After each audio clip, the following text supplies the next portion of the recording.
Thanks for being with us here on Live Now from Fox. I'm your host, Christina Evans. Let's continue on with our top stories that we are now watching and following here. I do want to take you back out to this live look that we have there in Washington, D.C. as we've been listening in as protesters are showing up at this Free Iran rally. Let's continue to listen in as this live event is continuing. Azeri, Persian, Baluch, Turkmen, Arab, and many more. United in one vision of democracy and equality, please welcome Hejar Birinci.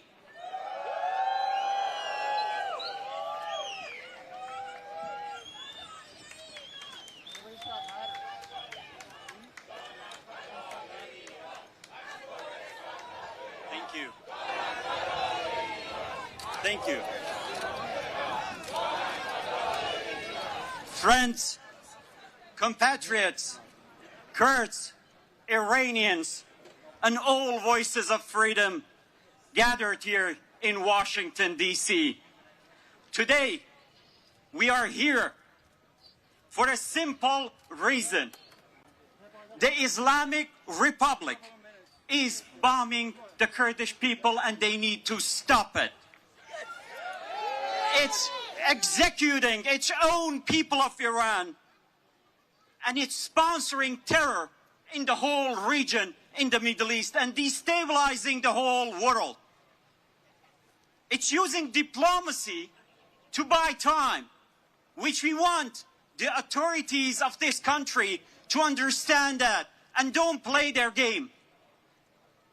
And it is using fear to stay alive by bombing, by sending its drones.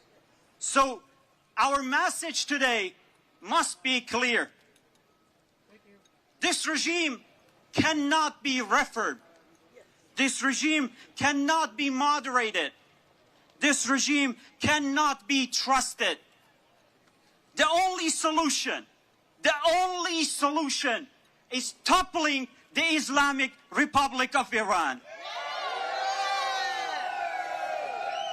But we are not only here to say what we are against.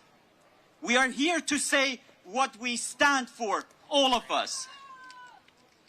We stand for a free Iran, for a democratic Iran, for a secular Iran, for a federal Iran, an Iran where no nation is denied, no woman is silenced, no prisoner is forgotten, and no dictator returns under any name. No dictatorship with turban, no dictatorship with crown, no dictatorship with uniform, no dictatorship with a new slogan and an old mentality. Iran has suffered enough from rulers who believe the country belongs to them. Iran belongs to its people.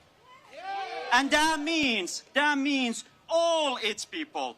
Kurds, Persians, Baluchis, Arabs, Azeri Turks, Turkmens, Lurs, Dilaks, Christians, Baha'is, Sunnis, Shias, Jews, Zoroastrians, women, workers, students, prisoners, and families of martyrs.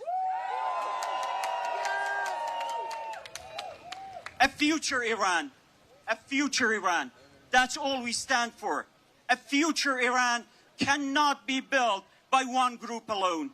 It must be built by its own, all people with dignity, equality, recognition. Let me say that clearly. The Kurdish people are not a threat to Iran. The Kurdish people are a chance for Iran's future. Kurdistan is not a problem. Kurdistan is part of the future Iran and part of the solution. For more than 7 decades, the Democratic Party of Iranian Kurdistan has stood for democracy, secularism, equality between women and men, social justice, and the national rights of Kurdish people. Our position is not revenge. Our position is not chaos. Our position is political clarity. A centralized dictatorship created this disaster that we have today. Another centralized dictatorship will not save Iran. The future must be democratic, must be federal, and the future must recognize the rights of the Kurds and all the marginalized nations of Iran. Because forced unity is not a unity. Silence is not a unity. Fear is not a unity. Real unity begins with recognition. Real unity begins with justice. Real unity begins when every people, every single one in Iran could say, I am seen, I am respected, I am free.